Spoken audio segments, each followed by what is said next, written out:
எங்கள் வீட்டில் வந்து அணில் வளர்த்தோம். அது 2 நாளாக காணோம். இப்போ என் பொண்ணு கூப்பிடவும் வருது பாருங்க. கூப்பிடம்மா. மீனு செடியில் ஒளிஞ்சிக்கிட்டு இருந்து 2 நாளாக இருந்துட்டு வந்துருச்சு பாருங்க. 2 நாளாக போச்சு. இந்தாண்ட எடுத்து காட்டுக்குன்னு.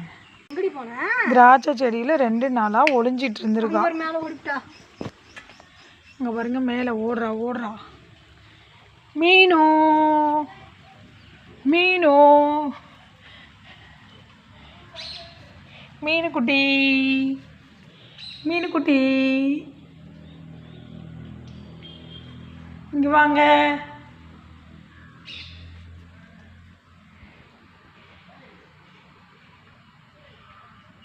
பாருங்க, பெட்ரூம்குள்ளே ஓடிட்டா. ஆனால்